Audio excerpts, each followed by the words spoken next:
Hi there, I'm Alex Kidman, and this is the Asus ROG Ally X. Let's get into the review.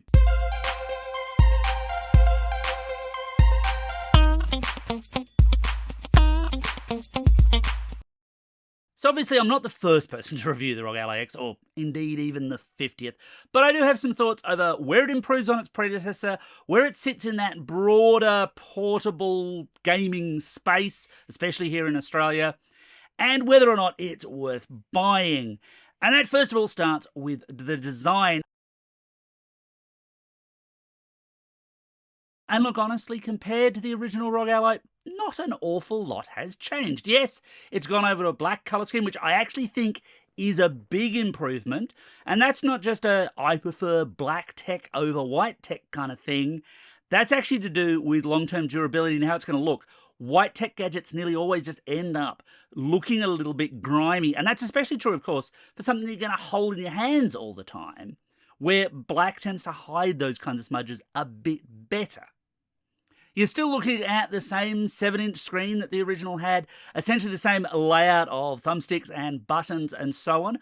I will say, though, that while I am a little bit later than most in coming to my review of this, that does mean that this unit, the one that I'm personally holding right now, has been through a great many more reviewers. Now, why does that matter? Well, the thing is, when I reviewed the original Ally last year, the unit that I got definitely had some wear and tear on it. It wasn't broken by any stretch of the imagination, but I could feel a little bit more play in those thumbsticks, the buttons were a little bit more worn. It had definitely been fairly heavily loved, shall we say, and this one just feels like it's a little bit more robust. Now, I suppose I can't say that the prior reviewers weren't just kinder to this one than they were the previous one, but it's entirely feasible that Asus has actually done a little bit of work in making this a more durable unit, and at the price this thing commands, that's no bad thing.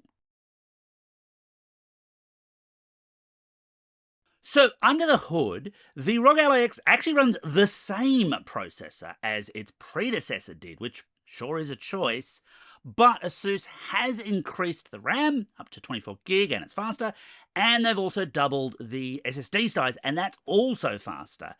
And that makes for an interesting device. Now, annoyingly for me, I didn't actually fully benchmark the original Ally, because I kind of thought, oh, it's a gaming machine, that doesn't matter quite so much.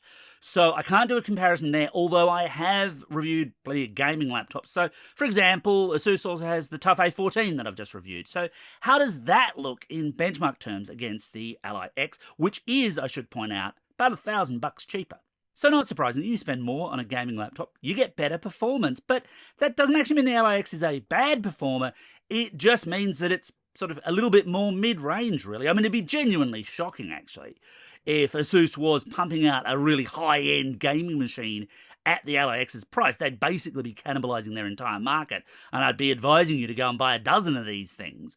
But that's not what they've done here. Still, the performance is pretty reasonable, and for the record, I ran PC Mark basically because it was kind of there for another test that I was running. I'm not really suggesting that people are going to run Excel on this thing, although you could if you wished. It has USB out for video, which will work. I have tested that through a hub, and you could connect up other devices to get that running if you felt so inclined. I don't think too many people will, though. The real strength of the ROG Ally X is that it's a full Windows gaming PC. And that means that you've got access to literally decades worth of PC gaming. I mean, this is a library which is just absolutely unparalleled in terms of size and scope. Nothing console related comes even vaguely close in theory. But here's the problem, because while Windows integration is its greatest strength, it's also its greatest drawback. And that's because simply Windows is not designed to work on a screen this size off touch controls or even a virtual mouse through the thumbstick. It's just plain frustrating to try. Now, Asus's way of working around that is Armoury Crate, in this case Armoury Crate SE, and it's reasonably competent. I did hit an issue early on, actually, where when I first set this up, Armoury Crate didn't install properly, and Asus's own links for the version of Armoury Crate that I needed weren't quite right, and it took some real back and forth installing and uninstalling until the right version finally took. Once it did, didn't really have a problem with Armoury Crate. Can't quite say the same thing for Windows though. Windows just every once in a while wants to pop its head up and annoy me in mid-game or tell me things I don't need to know, or PC games themselves will crash. Now, that's totally a thing. That's not new and it's not entirely Asus's fault, but the big challenge here, of course, is that often a lot of the fixes for those problems involve, registry edits or playing around with files in folders and so on. And those are things that the ROG Ally X is really bad at doing. And there is a solution for this. You plug in peripherals. I actually plugged in a full USB hub to get a keyboard and mouse working to get through a few particularly finicky issues that I had. And yeah, look, that functions, but you end up with this kind of octopus-looking thing. It's not portable at all. It's ugly as hell, frankly. It's not an elegant solution to that problem, and you probably are going to hit that.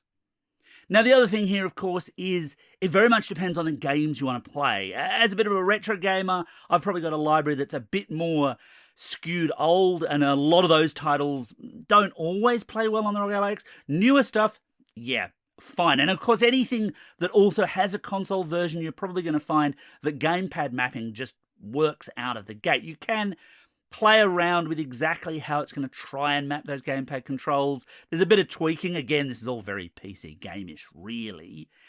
But the reality here is it's a really mixed experience. When Windows wants to frustrate me on the ROG Ally X, then I absolutely hate it. If I had hair, I'd be tearing it out.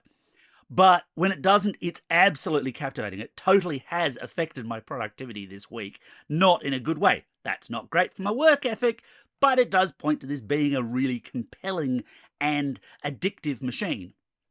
Slight digression here, by the way, people, just for the people of the internet. It's addictive, not addicting. Different things. Look it up. I'm right.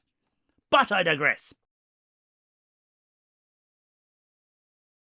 On the battery front, I had real issues and reservations about the battery life of the original ROG Ally because for its money and for what it was meant to do, a portable gaming machine, it really felt like it was second or maybe even third best. It just didn't have enough battery power. And Asus has very much taken a brute force approach to this by doubling the battery capacity. Now, extra battery is usually a good thing, but as I've commented in so many smartphone reviews, it very much depends on what you do with it. And of course, in the gaming space, that means it will vary depending on the games that you choose to play. A Grand Theft Auto 5 is going to chew through more battery than playing solitaire on this thing, if you know what I mean. So to give a kind of indicative view of that, I ran this through my standard laptop battery tests. Now those cover off a soft test, which is just local video playback, very simple really, and then a harder test, in this case PC Mark 10's gaming battery test, which is rather specific to this cause. So here I can compare against the original ROG Ally because I know what that scored. So how does that compare? Those are some sweet battery life figures right there. And this isn't just theoretical benchmark stuff. I've totally hit 3 hours and sometimes a little bit more with some games before it's popped up to say, hey, your battery's getting low, you'd better plug me in. Now, Asus does provide a simple USB-C charger, which works quite well, and I've had no problems really with USB-C PD chargers with this thing either. So keeping it powered up, yeah, not too hard at all. This is easily the biggest upgrade that the ROG Ally X brings to the table, and of course, for a portable gaming machine, battery is so critical.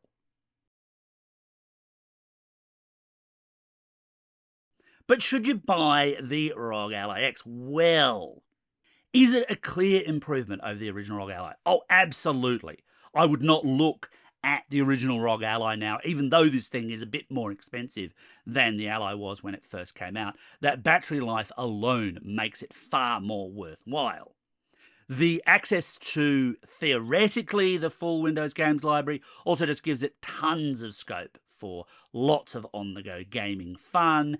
It seems to be built in a fairly robust style, and it's just a plain whole lot of fun to sit on my sofa and play full PC games, no question. However, there's just no denying that this is an expensive proposition within the portable gaming space. I mean, the Steam Deck is cheaper even if you import it, and a Switch is even cheaper again if you just want a more basic gaming thing on the go. And of course, there's the issue of Windows kind of sticking its nose into my gaming experiences, which isn't always the most fun. So anyway, That's my take on the ROG Ally X. What do you think? Got any comments or observations? Hit me up below. And as always, thanks for watching, and don't forget to hit like and subscribe.